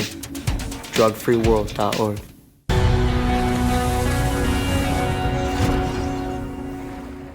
Water, microdots, acid, gel tabs, drops, doses, Clinical 25. tabs, LSD. Acid is such a scary, scary drug. It was the craziest feeling I've ever had in my life, and most uncontrollable feeling I've ever had in my life. LSD is one of the most potent and mood-altering and emotionally altering chemicals that you can put in your body. It's made in a lab, it's some kind of mixture of chemicals. It is odorless, colorless, and has a slightly bitter taste to it. It's packaged in different ways. Like you can buy, just a single piece of paper, one hit. You can buy a sheet. You can buy a book, which is multiple sheets of LSD. I've seen it come in, gel tabs and liquid. Just the tiniest little bit of it can last for 15 hours, 20 hours, sometimes days on end, depending on how much you take of it. It's so dangerous and so potent, and just sends you off into just a completely different reality. There's a few ways. It's basically a liquid, so you can drop it on anything. Put on paper, and you put it on your tongue. You can use an eyedropper, put it in your eyes. You can put it on paper. You can put it in sugar cubes. I always took it in tabs and like strips. Rip off a little piece of paper and it'll have some kind of pattern on it, and usually like a brand. Little pieces of paper that then you would put on your tongue, and it just sort of like dissolves and it ingests into your body that way. Probably around the age of 12 is the first time I took acid. I was 13 when I first did it. 15, I'd say. Took it first when I was 16. I was 18. Took it at a rock concert in the middle of about 25,000 people. I was at a party, in a backyard with some friends and stuff, and there was some acid going around. And they gave us a little piece of paper and told us to put it on our tongue and to suck on it for a minute and then chew it up and swallow it, and that's what we did. And then about 45 minutes later, I thought I lost my mind. It really takes you out of everything that that's real and puts you in this very surrealistic world. Your whole world is distorted to where you can't even tell that you're human anymore, really. You would see stuff moving, and especially when you're trying to drive or something, stuff going by real fast, see tracers and stuff like that. Trees waving, walls moving, stars just, literally falling out of the sky, people following you, people talking to you. I remember I was in the mirror and I looked at my face, and my whole face was like green with like spots on it, like almost transparent. I kept popping in and out of reality. I didn't know where I was, what I was doing, and how to operate. You get paranoia coming down off it. I mean, you think really horrific things. You know, your friends hate you, people are talking behind your back. You're not eating, you're not really drinking, and you're just sort of out running around with this chemical in your body for hours. It's like your muscles real tight and your back hurt and your bones hurt. Like somebody snuck in your room and beat you with a ball bat or something. I had a hard time concentrating on anything. It didn't matter what it was. It was just completely beyond my control. I was just like a dead puppet. I got to the point where it was just a part of the social activity where I was taking it and just dreading the next 8 hours. Dreading, okay, I have a lot of work in front of me, you know, to survive again another 8-hour period of where I lose all my senses. We got acid from this guy who was visiting our college, and it was blotter. And basically what I wound up getting was not only LSD, but speed, because there was speed mixed into it. And there was a whole group of us that took that acid that got very sick. I just remember sitting there next to the toilet in a stall on the bathroom floor, just in tears, wondering when it was going to stop, praying to make it just stop. I was in that much pain. I was at a concert and I had bought a sugar cube with liquid acid on it from a guy in the bathroom there. And I'd taken it, gone into the concert, was having a good time. And then all of a sudden, it really kicked in. I got maybe 10, 15 feet and I just sat down in the middle of the concourse area because I couldn't move. I mean, I was scared. And I sat down and I didn't move for probably an hour and a half, 2 hours, because the whole world was just a blur around me. I was at a party one time, I think I was about 15 years old, and this guy had taken 2 hits of acid and he never came back. Like, they literally had to put him into a psych ward because he never came back. Me and my friend, we had took some LSD one night, and I don't know, we took 5 or 6 hits apiece, and we was both way out there, and I had a sheet where I was selling his acid, which is 500 hits, and he got wild and bit into the corner and bit the whole corner out. Must have been 30 or 40 hits. Well, he went crazy and they put him in a hospital, and like I went to see him and stuff, and nobody could talk to him. Every time you asked him a question, he'd sing a song out of a rock and roll verse. This has been 20 years ago, and still to this day, he's not right. He's not the same person. I mean, I haven't taken acid in 7 years, and I still feel these effects from time to time where I'm totally spaced out or in a fog or ill at ease, unable to concentrate, or, you know, things seem superficial. You haven't done a drug in years, and next thing you know, you're like driving down the street and you feel like nothing's real. You feel like you're actually on acid again, and all of a sudden you're seeing stuff, the same stuff you used to see, the same unrealistic things that you know aren't there, the same hallucinations. And once at work too, I was helping out with like this photographer guy, and we were like have this whole band, this like very famous band, and we're shooting them. And then he said something like, "Can you hit the light?" I mean, I don't even know what happened. I just remember I hit the light, and the next thing I know, I'm like laying on the floor, and everybody's looking at me. It's taken me years after it just to undo the damage. So LSD just takes you backwards. It closes doors for you. It just affects your life. If you think that LSD is going to expand your mind and give you new insight on things and give you a different outlook on life, it doesn't quite do that. It literally cooks your brain. It alters your senses, but in a very harmful way.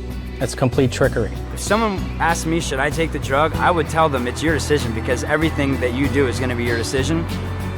But I would definitely not recommend doing it. Talk to some people that have been in your shoes before. It's nowhere but down. You could kill yourself, something might happen while you're taking it, you might not come back.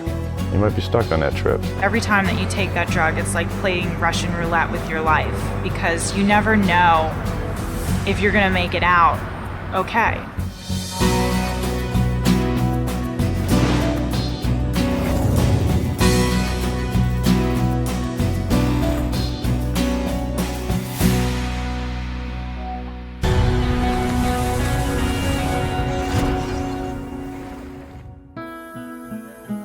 There is an answer to the nightmare of addiction. The Narconon Drug Rehabilitation Program. For over 50 years, Narconon has been helping those thought lost to substance abuse.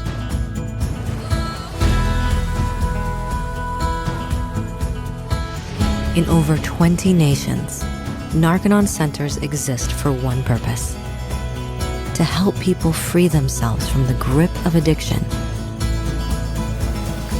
and reconnect them with the most precious thing of all: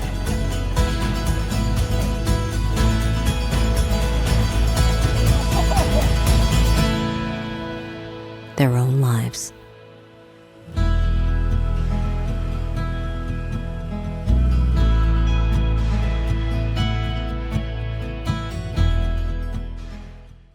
They said if I did coke, I could party all night.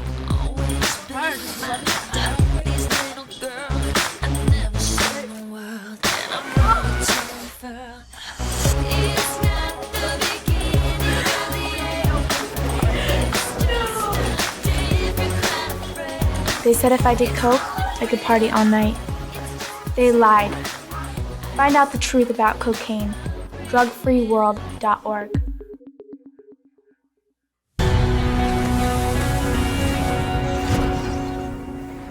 Glow, Yay. diesel, white, rocket fuel, Powder. nose candy, yo-yo, Snow White, Coke. dust. Cocaine. You have no clue what demons and problems that you're about to encounter when you decide to do coke. Cocaine is manufactured from the coca plant. There's a certain process where they extract the actual cocaine properties from the plant and they refine it down into a powder. Even though it's basically considered powder form, when you buy it, it's still kind of clumpy because it comes off a block. Cocaines can be cut with glass, it can be cut with Drano, just to get the users to get that first burn in their nose, so the rest of the night they're numb, they don't feel what they're sniffing. People from very young ages to senior citizens use cocaine.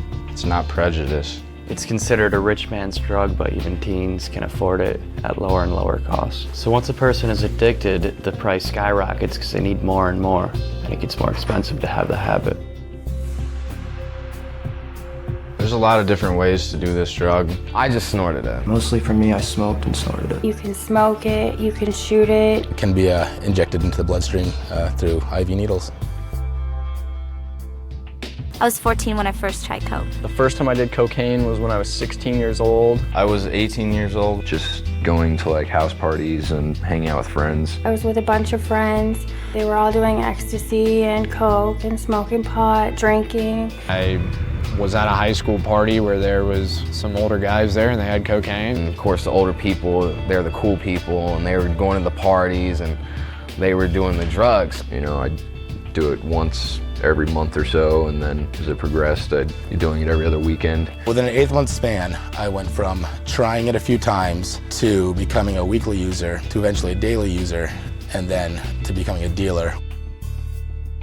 Once you start taking that stuff, like I said, you feel like a rock star, you feel invincible, you feel just nothing can touch you. You can make conversations, you're happy, but that's only for about a half hour. The night I first took it, I wanted more that entire night. With coke, it's like instant. Because it only lasts for 15, 20 minutes and then you gotta have another line. And then I need some more because I'd start coming down. So you're just constantly chasing this high that you'll never achieve. I was leaving work every half an hour to go buy more. You spend all your money on it, one way or another. It was so expensive that I'd only do enough until I ran out and I couldn't afford to buy more. That's when I realized I had absolutely no control over myself, and the cocaine was pretty much controlling me. You do more so you can feel normal, and you don't feel normal ever on the drug. I couldn't complete anything I started, couldn't have a conversation with anybody, I couldn't look anybody in the face. Your body craves more and more, but when you're at that point, the more you take, the more dysfunctional you become.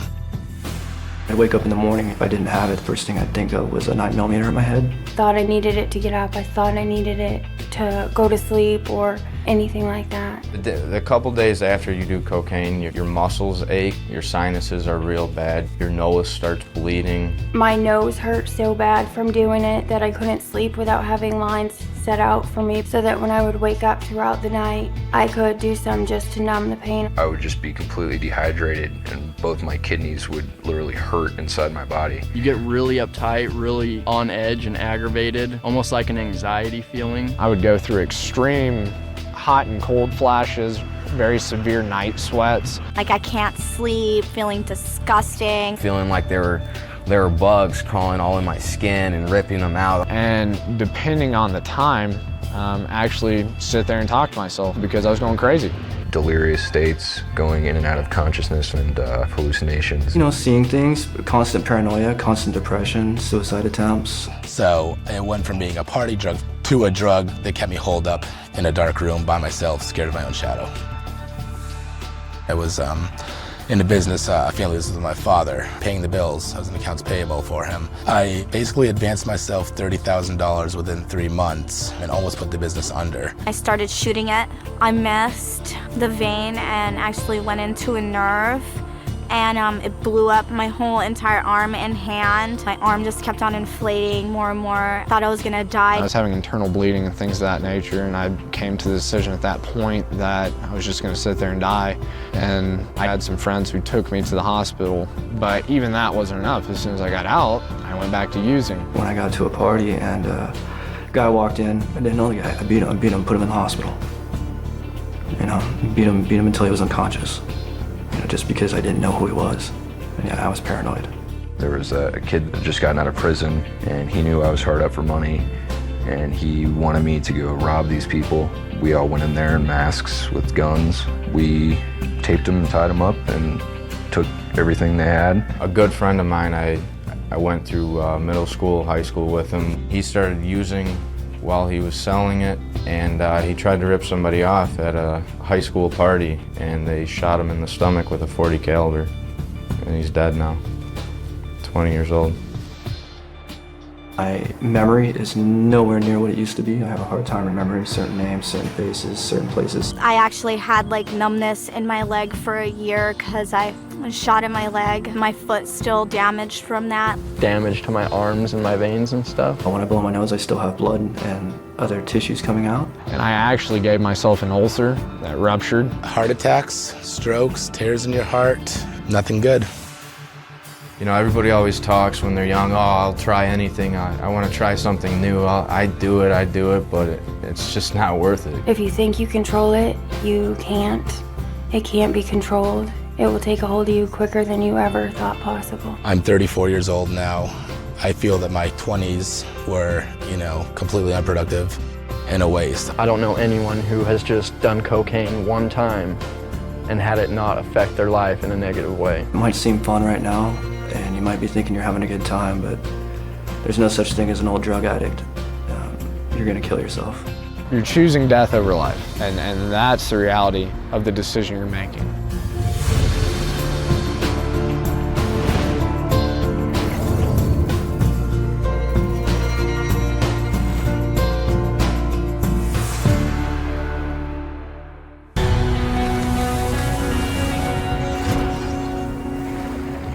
He said he'd love me forever if I smoked crack with him. You're nothing! You're just... I love you! Okay, you got the money? Why are you asking this money? Please! Clear! Search warrant! Don't move! Please! Don't move! Put your hands up and He said he'd love me forever if I smoked crack with him. He lied. Find out the truth about crack. drugfreeworld.org.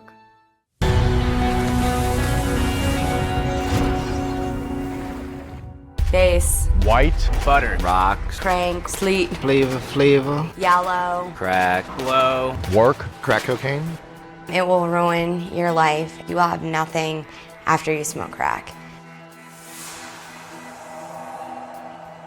Crack is basically like the refined form of cocaine. When you have cocaine, obviously it's cut with a few things, and then you heat it up and it burns off all that stuff, which means that you have the pure cocaine. It's 80% to 100% more pure than cocaine. Crack gets its name from the sound it makes when you smoke it. It's like a crackling and popping sound. It comes in black or crystal form and ranges in colors from white to yellow to pale rose. You know, it's not translucent, you can't see through it. It looks like a rock. It's hard like a rock. You can just snort it. I snorted it. Shot it up or out and smoke it. Put it in the pipe and smoke it. You can snort it, inject it, or smoke it. I did it for my first time on my 13th birthday. Around 17. I was 21 when I first smoked crack cocaine. It was curiosity. My buddies were doing it. My friends asked me to try some cocaine. We ran out that night, and our drug dealer offered us crack instead. Boyfriend told me this is gonna be fun. You can do it just once. It's not gonna be a big deal. And so I tried it. And I smoked it, and within the first 20 minutes of starting to smoke it, I was scraping the pipe. I had run out. Was looking on the floor to see if I had dropped any. After about 10, 15 minutes afterwards, I really wanted it again. Right when you take the first hit and you blow out, you're like instantly high. And that's what you're reaching for every single time. Thought that, you know, if I kept smoking it, I would get it, and I never did. That's what makes it addictive, is you never reach that same level of high that you did when you very first hit it. And you spend days and days and days chasing that same high. Started spending all my money on it, you know, started skipping work. I would sit and smoke thousands of dollars, no problem. The come down is the most horrible part of crack. I mean, you can't sleep, you can't think, you don't want anybody to be around you, you want to just curl up in a ball and cry. You're nauseous and you're sick to your stomach. Slow thinking, lethargic feeling, not wanting to do anything. I didn't sleep for a long time, and I started with like a little bit seeing stuff. It makes you insane. You're gonna do anything that you possibly can to avoid that because it hurts. Your heart feels like it's gonna pop out of your chest because it's going so fast, and you honestly feel like you might die. I was living on the streets, sleeping in abandoned garages, eating out of garbage cans. I went from being a very successful business person, had my own apartment, living in New York City, to I wake up one day, I'm 30 years old, I'm living with my parents again, and I'm actually stealing my mom's purse to get money for crack. I went from being in this upper middle class family, wonderful home, to going from crack house to crack house. It's where you go and do drugs, smoke crack nonstop. Usually there's somebody at the door that asks you what you want. You would have to either give him money or give him drugs for just letting you in the door. You would walk into the crack house, it would be extremely dirty. Dishes piled up all over the place. Like I said, cockroaches on the ground crawling all over. You walk around the house, it doesn't matter if there's babies there, it doesn't matter if there's young children, you know, there's crack pipes all over, there's you know, the paraphernalia that goes along with using it. People that have been there for 2-3 days just all strung out in the corner. A guy came in to buy some crack and he had a bunch of money. They sold him some fake crack. So he came back in the house and pretty much like 7 guys just jumped him and took his money and beat him up pretty bad. You know, there's blood everywhere and, you know, they laugh about it because it's funny to them, you know. They got money and they got to keep their drugs. I've seen females sell their children. I've seen mothers not even care about their children, just for some crack. The girls, you know, they just sell their bodies for these drugs. I mean, $10, $20 at a time. I went out and I found some guy, had sex with him, got money, went to the crack house, smoked crack all night. That's all I did was I met guys and had sex with them for crack. I didn't want to be called a crackhead, but that's what I became. Nobody wants to talk to you because of what you're doing. You know, the ones that love you cry when they talk to you. My mom couldn't sleep ever. You know, she lost her job. My dad had 2 heart attacks from stress, from, you know, trying to find me in the streets. So many things were affected with my family because of my drug use. I lost who I was over the 6 years. It was like I turned into someone that I never thought I would be. You'll still have your mood swings. You'll still have anxiety. I still can't breathe right. I mean, walking up a hill or walking up the steps, I can't breathe. It hurts. You think you're gonna get this like great sensation and you only get it once, you're gonna be fighting to get it for the rest of your life. It's not glamorous at all. I mean, jail, prison. You're gonna get caught up eventually. You're either gonna end up in jail, you're gonna end up dead, or you're gonna have to go to rehab. If I didn't have drugs in my life, I'd achieved and accomplished so much more. It's a lot of pain, turmoil, trouble, heartache, and it's not worth it. If I had somebody's story like mine, or if I had more education on crack cocaine, I would have never picked it up, ever. If I would have known what it would have done to me physically, what it done to my family, what it did to my career, just all that stuff, I wouldn't have done it. It's a hard decision to make for yourself, but it's a decision that judges the rest of your life. You know, somebody says, oh, let's try this at a party, we're just gonna have fun tonight. You know, it's a weekend thing. But it's not like that, you know? It's not just a weekend thing, and it starts off so simple and turns into a nightmare.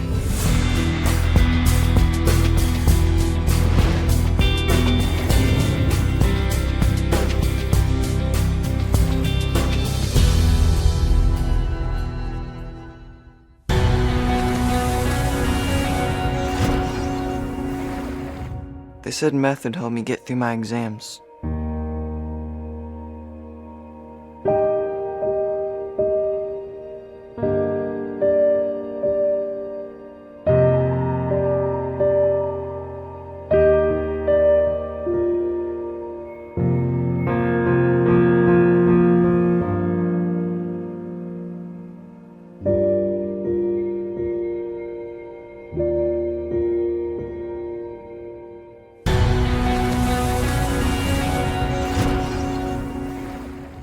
Huda, Ice, glass, Tweak, crank, Chizzo, shards, crystal, The Magic Dragon. meth. If we're out in public, it's gonna be called Tina because it sounds like you're just talking about a girl. It doesn't sound like you're talking about one of the worst drugs in American history. Crystal meth is actually the more pure form of methamphetamine. Commonly, people think methamphetamine is just a powder, but really, these days, you have to go searching just to find it in powder form. Crystal meth is the most common what you're gonna find of the meths. It looks like glass, like blades almost, but it's like glass pieces. Comes in different flavors sometimes. It comes in like different colors, kind of pinkish, brown color, like an off-white, and sometimes it's crystal clear. And there is also another thing, it's called peanut butter crank. It actually looks like peanut butter, smells like peanut butter, and it's basically pure speed. It's more pure form of crystal meth. It's made out of Everything underneath the hood of your car and your kitchen sink. Ammonia, Driveway cleaner. lye, gun bluing. Battery acid. Pesticides. It's basically ingredients that if you ingested any of them would pretty much kill you or send you to the hospital in serious condition. and I know that the people that manufacture it, you know, can get blown up and they die. It's strictly just toxic poison. For every 1 pound of meth that you make, you get 6 pounds of toxic waste. It's going to cause irreversible damage. Originally started out snorting it. Snort it, smoke it, shoot it, whatever, you know. I'd snort it, shoot it, and I would ingest it as well. I tried it every way that you could do it. And I just kept gradually going up and, you know, trying to get that better high until I was, you know, slamming it multiple times in the day. I was 13 when I first started doing it. Started about the age of 16. First time I did it, I was 17. I was at my brother's house. He was sitting down there smoking it, and he offered it to me. Got into it because I wanted to impress a guy. It was utter curiosity, maybe boredom. My parents in my school sent me to a rehab because I got caught smoking weed at school. Just met some people there, and I started, you know, hanging out with them when I got out, and they introduced me to it. One day they pulled out, you know, a crystal meth pipe and were smoking it, and I had no idea what it was. I thought, okay, well, this can't be that bad, you know, everyone else is doing it. I decided since I already smoked marijuana, maybe try this meth thing, so big mistake. Once I tried it that one time, just this instant euphoria, like it probably kicked in within 10 to 30 seconds of smoking it. You know, at first you feel really good, and I felt like I was on top of the world. And it lasts for quite a long time, you know, for some people up to 12 hours. When you come down from it, it's like the complete opposite. I started coming off of it the next morning. That's when I actually called the drug dealer and said, is this supposed to happen? He's like, yeah, but there's an easy remedy, you just do more. Or once you start and get going, there's no stopping it. My body would ache, like I had just gotten over had like the worst flu ever. Throwing up, couldn't hold anything down, and I was yellow on top of it. Lethargic all the time, really hard on your body. I came out of the military, I was weighing like, 180, and within 6 months, I was down to like 135. Went and saw a friend, And she's like, what have you been doing? You look like a stick. You know, on top of that, I was shaking really bad. Couldn't stop shaking. I couldn't hold anything still to save my life. I mean, you can tell when somebody's on meth, you know, it definitely takes its toll on you physically. I started getting like more psychotic. Like my boyfriend and his friend would be talking, and I would swear that they were talking in code. You know, I would be hallucinating so bad where I'd see things in my room, see things that weren't there like bugs, or see things crawling on me, picking at my arm and trying to get these bugs out of my arm. I spent 6 hours not moving other than picking at my face in front of the mirror. By the end of the night, I had huge gashes all over my face, you know. I'd have them on my arms, I'd have them on my legs. I've remembered looking outside in windows and looking into cars, and I thought the headrest was an actual head, and it was somebody staring right at me. No, there was nobody there. I'd been up for 37 days on meth, and I was looking out my window in the backyard, and I was absolutely positive the police were there, and they were in the bushes, they were in the trees, they were waiting to bust me, they were waiting to bust all my friends. So picked up the phone and I called 911, and I told the dispatcher that if you guys are gonna sit in my backyard and just watch me, why don't you come and arrest me? And all my friends at that point just left.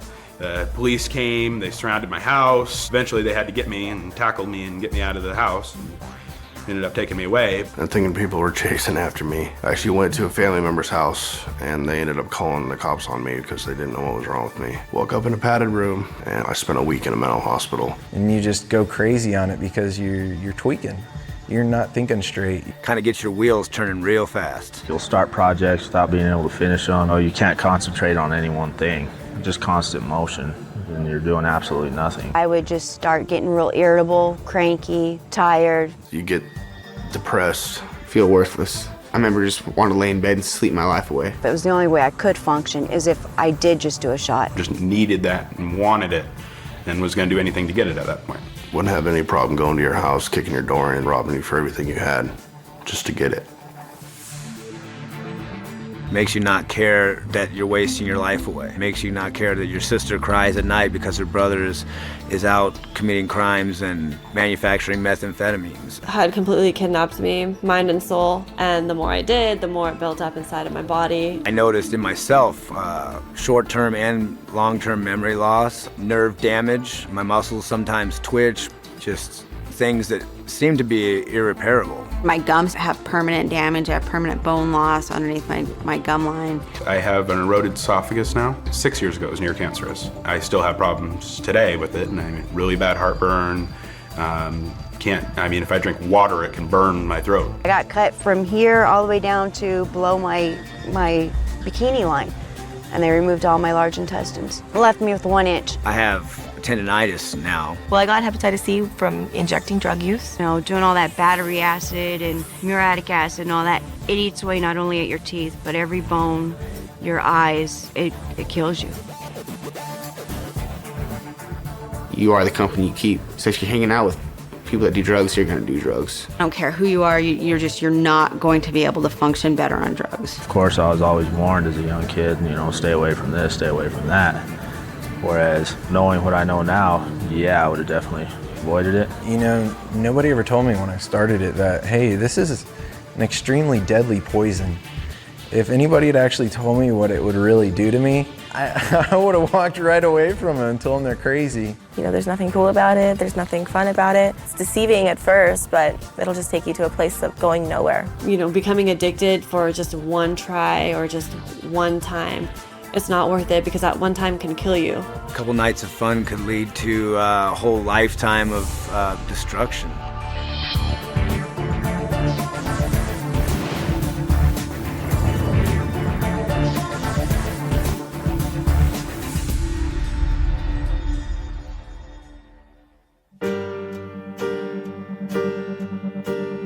For some reason, the lifestyle fascinated me, and I guess because I thought it was going to be fun. You think it might be innocent, or just using it once, or just using it to have fun. It does look like all fun and party and happy times, but drugs are the 100% complete opposite. After I took it the first time, I was pretty much hooked. I just happened to do the wrong thing at the wrong time. Once you start using, it's not just oh, it's gonna stay recreational forever. It's not that way.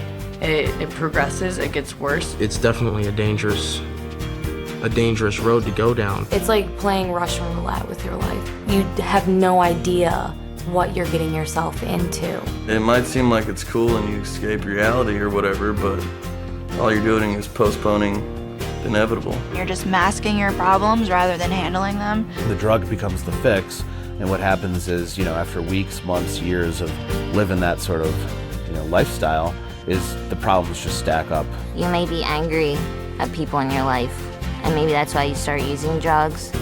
But when they're gone, you realize how lonely it can be. If I would have known some of the things that were gonna happen due to my drug use, I probably never would have surrounded myself with the people that I did. I probably would have been a lot smarter about it. I would have made much better decisions and choices. And if I had all the information, I probably wouldn't have started doing it. If I knew then what I knew now, I would never touch it. I wouldn't even think about it. Seeing what they've done to my life and other people's lives, I don't want no one to use ever, you know what I'm saying? And my heart gets full when I think about someone thinking about using. Now, what's the one thing in this world that you know that you would never do? That you would never do to somebody, Would you steal from a friend? No. No, you wouldn't? Okay. This will make you do that. This will make you do that. I would have never used drugs. It just wouldn't have been worth it. I had goals, I had dreams, I had aspirations to do a lot. And, I just put my life on hold for 11 years. So once you get high, it just changes everything. It's like when you go like you see in movies or something, you go in the time machine and you change one thing, everything changes. That's exactly what it does. If you would have changed that one hit, that one joint you smoked, I'm sure everything else would have been different. That's the truth. That's the truth about drugs.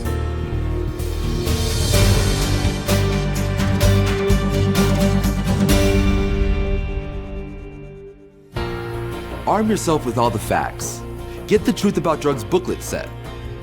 Inside are 14 booklets, packed with concise, factual, and current information on each of the most commonly abused drugs and their effects on the mind and body. And they are yours absolutely free. They provide the latest hard-hitting facts that can help anyone make an informed decision about drugs and alcohol.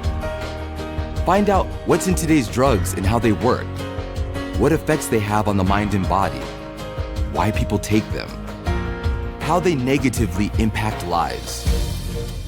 The Truth About Drugs are the most effective resource available for anyone seeking drug education and prevention. Parents, educators, law enforcement officers, rehabilitation specialists, and health professionals have all benefited from the facts contained in these booklets. There are 2 easy ways to get your free The Truth About Drugs booklet set. Get them delivered directly to your home, free shipping and handling included. Or go online to download one or all of the 14 booklets instantly. To order or download, visit drugfreeworld.org. If you or someone you know is seeking important information about drugs, get armed with the facts. Order your Truth About Drugs booklet set today. To order, go to drugfreeworld.org.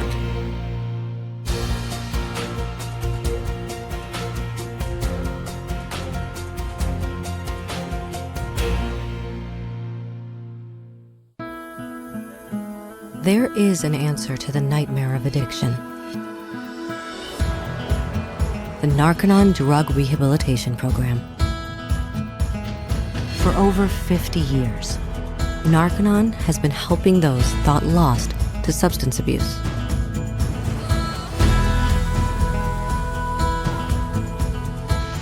In over 20 nations, Narconon centers exist for one purpose: to help people free themselves from the grip of addiction and reconnect them with the most precious thing of all: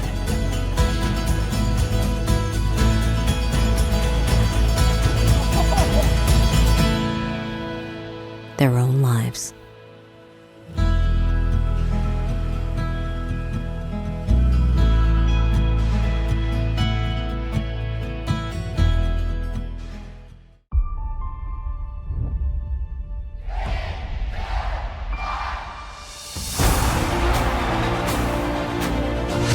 think the curiosity just builds up naturally.